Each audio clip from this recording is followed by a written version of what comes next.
Transição dos computadores Mac para o Apple Silicon, segunda parte.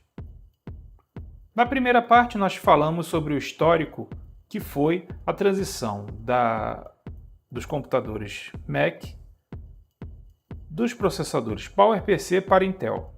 Agora vamos entrar na história da transição de Intel para M1 e sucessores. Em 2016, a Intel fez uma declaração de que ela não estava mais tendo capacidade de manter a velocidade do desenvolvimento dos seus processadores. Então aqui a gente tem o mapa do processo de fabricação dos processadores, de desenvolvimento deles ao longo dos anos. Então, a cada ano, os processadores eles tinham um crescimento. No ano TIC, você tinha o desenvolvimento de uma nova arquitetura com uma litografia menor, ou seja, os chips eles tinham uma redução no tamanho. Então, o ano TIC é o ano da redução do tamanho. No ano TOC, você tinha a arquitetura nova. Então, TIC era a redução do tamanho, da escala. E o TOC era uma nova arquitetura. Então, era assim que eles desenvolviam. Em 2015, eles bateram numa dificuldade de manter essa sequência. E o que era TIC-TOC passou a ser TIC-TOC-TOC. Então, o que era TIC-TOC passou a ser TIC, processo, TOC, arquitetura, e aí eles inventaram um novo TOC, que era otimização. Com isso, a litografia, por exemplo, em 2014, 2015, era de 14 nanômetros. Eles não conseguiram reduzir, e aí eles deram um nome, batizaram, a litografia em 2016 de 14 Plus. Em 2017, 14 Plus Plus. Em 2019, eles conseguiram ir para 10 nanômetros. Em 2020, 10 Plus. E o que estava para o futuro seria o 7, 7 Plus e 7 Plus Plus. Então, realmente, à medida que a gente chega no limite, porque aqui a gente já está chegando, os condutores, eles tinham alguns átomos de largura. A gente está chegando no limite físico em que eles estão se aproximando do ponto em que cada condutor, cada fiozinho dentro do processador, ele tem um átomo de comprimento, de largura. Então, a gente sabe da dificuldade, mas outras empresas estão conseguindo desenvolver. E a Intel parou no tempo. Por quê? Ela fabrica os seus próprios chips. Ela não terceiriza. Então, as outras empresas, a AMD, por exemplo, ela encomenda para a TSMC, por exemplo. E nesse momento que a gente está, 2016, a Intel ainda estava mantendo o jeito dela de fazer os seus próprios chips e não estava acompanhando a concorrência. E aí a Apple, na expectativa de receber da Intel os processadores com uma arquitetura menor, menor significa menor consumo e menor aquecimento também. Quanto menor o tamanho dos chips, menor vai ser o consumo e, portanto, menor também vai ser a dissipação de calor. A Apple queria fazer os seus notebooks, principalmente, cada vez mais finos. E a Apple não estava entregando. Daí a piadinha da Intel mandando um recadinho para a Apple: desculpa, nada de 7 nanômetros. Então, avançando para 2019, nós temos os novos modelos de MacBook com o que a gente chama, no jargão técnico, Thermal Throttling. O Thermal Throttling é um dispositivo de segurança dentro dos processadores, em que, no momento em que o processador atinge uma temperatura, ele reduz a potência para evitar superaquecimento. É uma medida de segurança para evitar que ele queime, né? Para aumentar a vida útil do processador e tal. E para você evitar esse tipo de problema com o processador, você precisa dimensionar um cooler que seja no tamanho certo, para quando o processador for muito exigido, esse cooler puxe todo o calor e evite o Thermal Throttling. Mas os notebooks da Apple, eles são muito finos, então não tem espaço para colocar um dissipador que dê conta do calor que os processadores Intel estavam atingindo, as temperaturas. Por isso o Thermal Throttling. Então, você, como um usuário normal que está batendo um texto, navegando na internet, o processador não está esquentando, não está sendo exigido. Mas se você está produzindo alguma coisa, por exemplo, uma edição de vídeo, você está renderizando um vídeo, ou você está jogando, né, alguma coisa que puxe muito do processador, vai ter um momento em que o calor do processador vai atingir um pico, e para evitar que ele ultrapasse esse valor, o próprio processador regula a potência, reduzindo a velocidade do processador e reduzindo também a dissipação de calor. Então você tem 100% por um breve momento, o processador a 100%, e aí quando ele esquenta, ele vai reduzir de 100% para, sei lá, 50%, 60%, e aí você não tem o desempenho máximo sustentado só por um breve momento. E esse é o problema que a Apple estava encontrando. Quer dizer, ela tinha toda uma previsão de novos modelos de MacBook cada vez mais finos, mas por causa disso, do processador esquentar muito, eles não estavam entregando o desempenho. E isso não é um problema só dos computadores da Apple, não. Eu vejo que esses novos modelos de notebook, de todas as marcas que você possa imaginar, Intel, Dell, Acer, enfim, qualquer modelo desses notebooks modernos, eles têm o mesmo problema, porque eles são pequenos, eles são finos, então acontece num momento em que você precisa exigir muito do processador, ele vai fazer o Thermal Throttling. Então não é um problema exclusivo dos computadores Mac. Aí temos um artigo falando, agora é a hora da AMD, a AMD agora vai ultrapassar a Intel. E realmente ocorreu um momento em que os processadores da AMD conseguiram ultrapassar em desempenho a Intel. Não que os processadores AMD sejam mais frios, mas na área de desktop, de videogame, de produção de conteúdo, né, audiovisual, a AMD ela conseguiu lançar novos modelos mais potentes. Então a Intel realmente estava com a língua de fora nesse momento. E está ainda, né? E por causa desses problemas todos, obviamente, cabeças rolaram. Então a gente tem aqui em 2018 o CEO sendo afastado, novamente em 2021 o CEO foi afastado. Então esse é o contexto em que a Apple estava precisando de processadores, ela tinha planejado fazer os novos notebooks esperando que a Intel entregasse processadores mais rápidos e que esquentassem menos, e a Intel falhou. Portanto, Em 2020, a Apple anunciou que ia transitar para o Apple Silicon, o que viria a ser o nosso M1.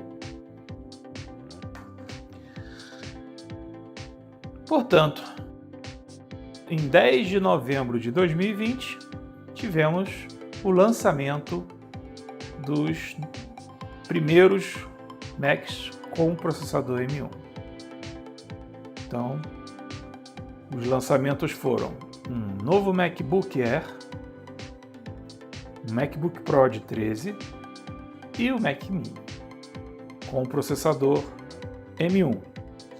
O que é o processador M1?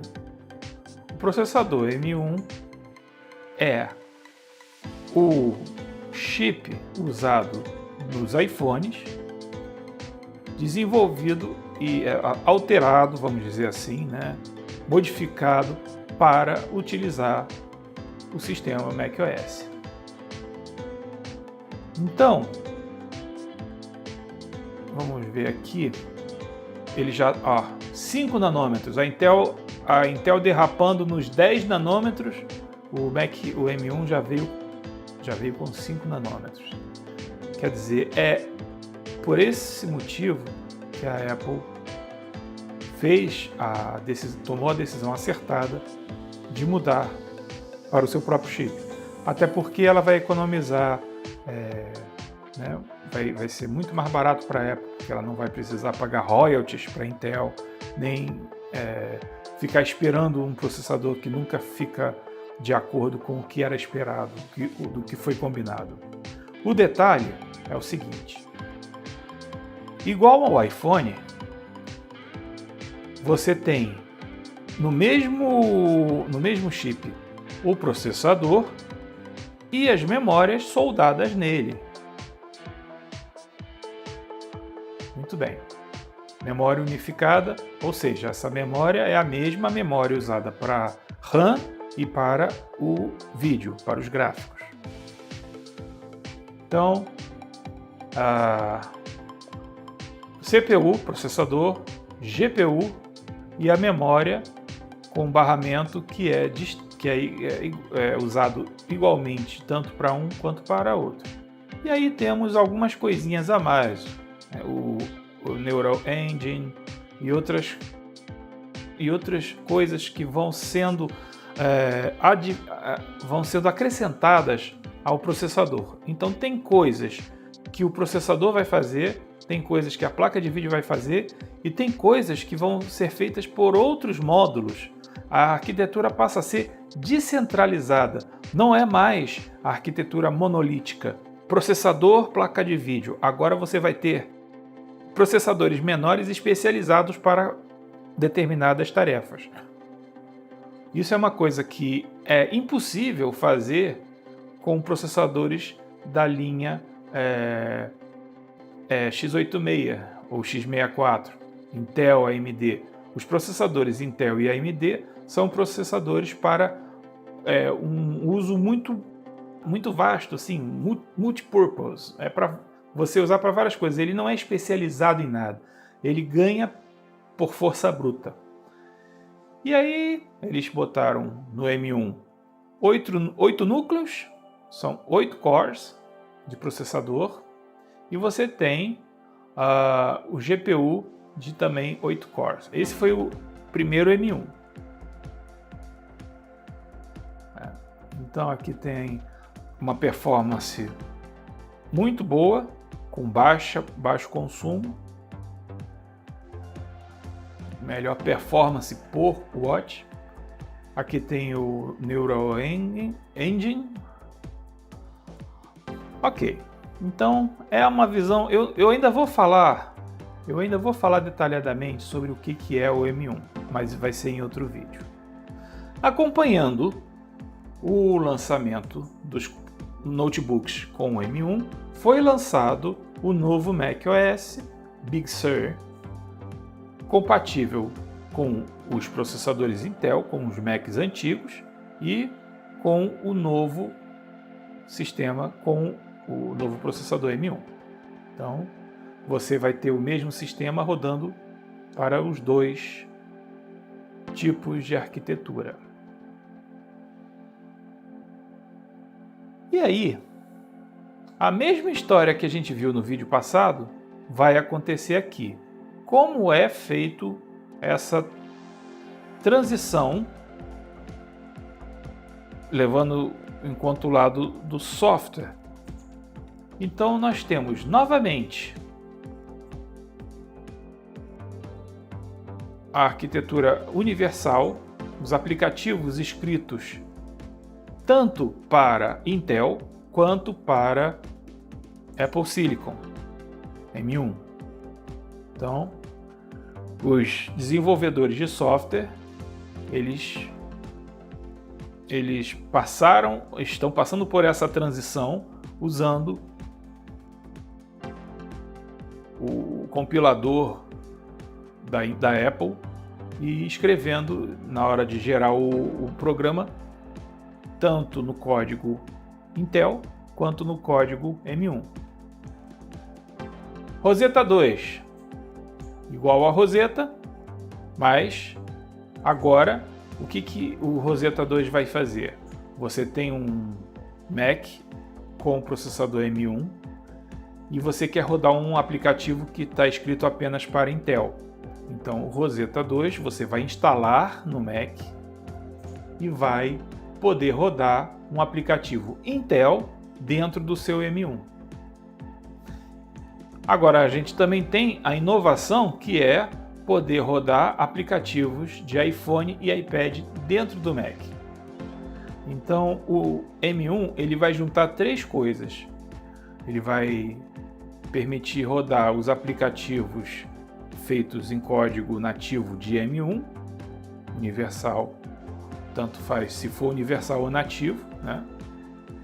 Ele vai rodar os Intel através do Rosetta 2 e ele também vai abraçar os aplicativos de iPhone e de iPad. Então, isso é o lado do software. Avançando para 2021, a Apple já lançou uma versão mais poderosa do processador M1. É o M1 Pro e o M1 Max, com mais núcleos, com mais GPU e com mais memória, porque o M1 só permitia você trabalhar com até 8 GB de memória. Então o M1 tem 16 GB. Você tem os Macs desse lançamento, né, os Mac Mini, MacBook Air, com apenas duas opções de memória, 8 GB ou 16 GB. Lembrando que esses 8 GB ou 16 GB, eles vêm de fábrica, eles vêm soldados no processador. Você não tem como comprar um modelo de 8 GB e depois fazer upgrade para 16. Então,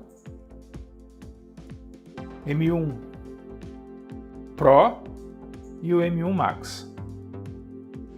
Tá aqui. E com isso, eles também aumentaram a velocidade da memória. A memória para o M1 Max, ela chega a 400 GB por segundo. E isso aumenta, né, o desempenho geral do equipamento. Então, se você vai fazer um uso intenso, né, uma edição de vídeo muito pesada, talvez seja o caso de você, ao invés de comprar um computador com o M1, talvez seja o caso do M1 Pro, ou, em casos extremos, o M1 Max. Até pensando no futuro, porque o M1, como foi o primeiro lançamento, em pouco tempo ele vai ser deixado assim, vai ficar... Ele é igual ao processador Core Duo. A gente pode comparar o M1 com o processador Core Duo que foi lançado lá no início da Apple. E é esse o motivo de eu ter falado do primeiro processador da Intel, que foi o Core Duo, teve o Core Solo também, que foram processadores até esquecidos. Logo em seguida veio o Core 2 Duo. Então, talvez o M1 Pro e o M1 Max, a gente possa comparar o M1 com o Core Duo e o M1 Pro e Max como o Core 2 Duo, que são processadores mais desenvolvidos e que tiveram uma vida útil maior do que o Core Duo. Do lado do software, também do sistema operacional, a Apple já lançou um novo sistema, que foi o Monterey, e ele trouxe otimizações, naturalmente, mas, em termos práticos, ele não traz muita novidade. Ele é uma otimização do Big Sur. Por quê? Porque ele não matou o processador Intel, ainda não temos essa perspectiva ainda de quando é que a Apple vai deixar de lançar um sistema que seja compatível com o Intel. Por enquanto, nós estamos no início para o meio da transição, ok?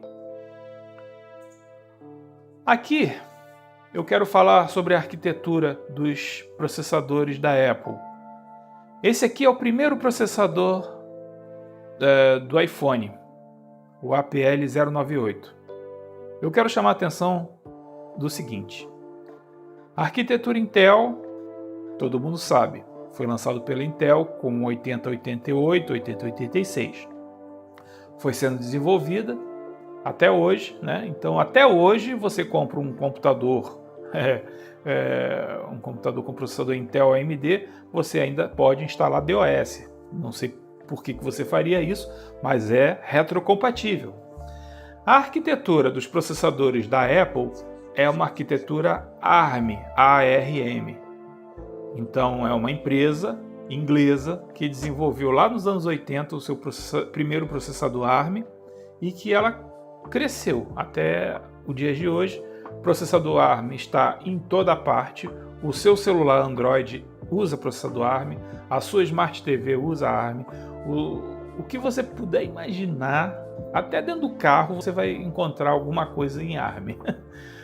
O seu sistema de entretenimento, né, do rádio, do carro. Então o ARM está espalhado assim em toda parte. E a Apple ela usa a arquitetura ARM nos seus chips, só que ela faz modificações nessa arquitetura. O que eu quero chamar a atenção é o seguinte: a arquitetura ARM tem versões. O primeiro chip da Apple, do primeiro iPhone, usava a arquitetura ARM V6. Então, o primeiro chip do primeiro iPhone e do primeiro iPod Touch. O chip da segunda geração do iPod Touch também era ARM versão 6. Então, era uma versão que já estava sendo substituída pela versão seguinte, que seria a versão 7. Então, a Apple sempre começa, ela pega a primeira geração de processadores, ela não vai inovar, entendeu? Ela vai começar com uma coisa que já está estabelecida. Então, ela não começou com a versão 7, ela começou com a versão 6. E aí, no iPhone 3GS, já adotou a versão ARM V7. Então, você tem, a partir do iPhone 3GS até o A5X, que, se não me engano, é o 5S. Então, 3GS, cadê? 3GS, esse aqui é o iPhone 4G, o iPhone 4, perdão, o A5 foi o do iPad 2, e o A5X foi o último com a arquitetura ARM V7. A partir da arquitetura A6, não, aqui teve um A7, um 7S aqui, o A6 e o A6X. Foi uma coisa meio de transição. Agora sim, temos a ARM V8 que começou o ARM V8 começou com o A7. Então, o A7 inaugurou uma nova geração de processadores da Apple com a versão ARM V8. E até o dia de hoje, a atualização 8 teve uma atualização 8.1, 8.2, até 8.3, 8.4, 8.5. Estamos nos dias de hoje com a arquitetura 8.5 embarcada nos processadores para iPhone, iPad e o chip M1. Então, já estamos no final da vida na arquitetura ARM V8. A próxima geração de processadores da Apple, que deve ser lançada esse ano, supõe-se que seja a versão 9. Mas o que eu quero chamar a atenção é isso. Os primeiros processadores M1, M1 Pro, M1 Max são todos versão 8 da ARM. Como eu falei aqui atrás, no início, a Apple não inova de uma vez. Ela pega uma arquitetura já estabelecida para lançar um novo processador, para depois acompanhar a arquitetura nova, né, fazer a migração para uma arquitetura nova. Então, da mesma forma que o iPhone começou com o primeiro modelo com o V6, depois é que eles mudaram e foram para o V7, o M1 ele também é uma arquitetura já conhecida, estabelecida, no final da sua vida útil, que é a ARM V8, para depois ela lançar um novo processador, talvez o M2, não se sabe ao certo se vai ser o M2, mas é provável que sim. Então, a ARM V9 é a arquitetura da próxima década. Então, a gente pode contar que a partir desse ano, ou no mais tardar o ano que vem, é que a gente vai ter a arquitetura dos processadores da Apple usando ARM V9.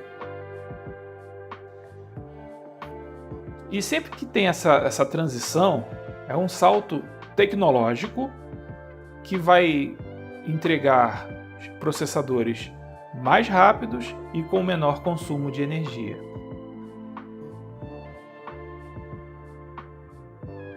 O que eu quero dizer com isso é o seguinte: a gente está no início da transição para processadores M1.